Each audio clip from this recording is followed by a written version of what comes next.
3 بڑے مشہور کیسز ہیں. 3 کیسز میں کون کون سے کیسز کو مانا جا رہا ہے جی؟ توشہ خانہ کا کیس، القادر ٹرسٹ کیس اور عدت کا کیس.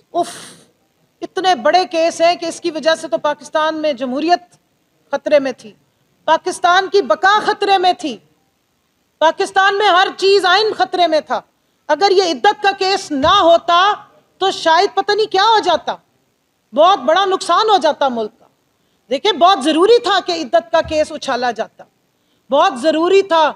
کہ آپ کے ملک میں، آپ کے آئین میں اور آپ کے مذہب میں جو خواتین کو ایک پروٹیکشن دی ہے، جس میں اللہ نے حکم دیا ہے کہ عدت کے لیے عورت کی گواہی کافی ہے، لیکن وہ تو اب ہمارے اسٹیٹ کا مسئلہ بن گیا ہے، وہ تو اب ہماری عدالتوں کا مسئلہ بن گیا ہے. ہم سب کے نکاح نامے اور آپ سب کے نکاح نامے جا کے عدالتوں میں چیلنج کریں، پوچھیں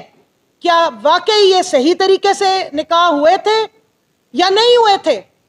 کیا جو ہماری 23 24 سال سے شادیاں چل رہی ہیں یہ جائز ہے؟ ہم ذرا ججوں سے جا کے سٹیمپ لگوا لیں کہ کیا واقعی ہم جس کے نکاح میں ہم واقعی اس کی منقوہ ہیں یا نہیں ہے، یا اور بھی کوئی سوالات پوچھنے ہیں پرائیویٹ قسم کے. جب ایک با پردہ خاتون گواہی دے رہی ہے کہ میری عدت مکمل ہو گئی تھی، لیکن نہیں، بہت ضروری تھا، ملک کی سالمیت کو خطرہ تھا، ملک کی جمہوریت کو بہت خطرہ تھا، ملک کے آئین کو بہت خطرہ تھا کہ ایک خاتون کی عزت اچھالی جاتی اور اس کے وہ سابقہ شوہر جس نے پہلے قسمیں کھائیں کہ میری بیوی جو ہے وہ اتنی باپردہ اور باعزت خاتون ہے، ایک نیک پردہ دار خاتون ہے کہ میں اس کی قسم کھا سکتا ہوں، وہ 6 سال بعد آ کے کیچڑ اچھالتا رہا اور وہ کیچڑ اچھالنے دیا گیا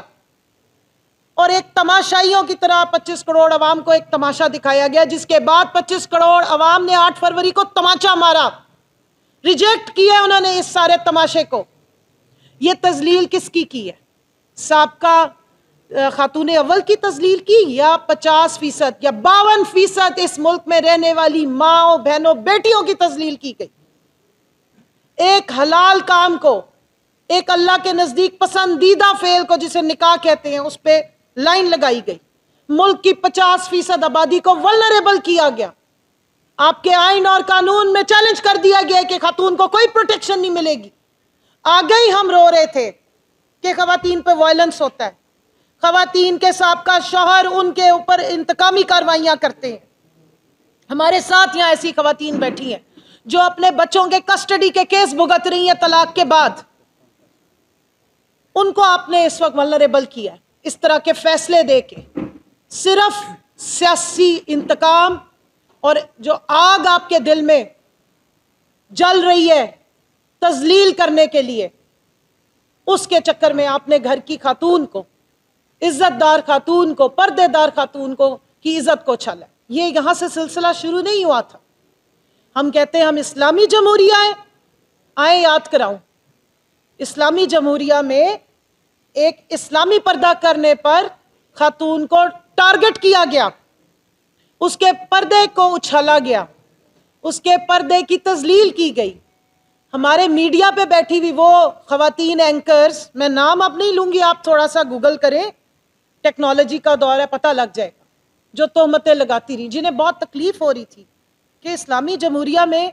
خاتون اول اور وہ بھی اتنی پردے دار،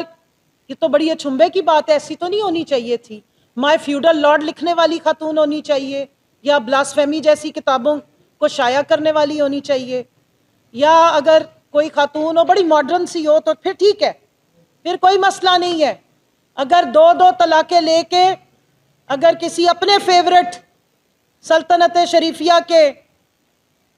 چشم و چراغ سے جا کے کوئی خاتون نکاح کر لے تو اس پہ کوئی عدت کا سوال نہیں اٹھاتا.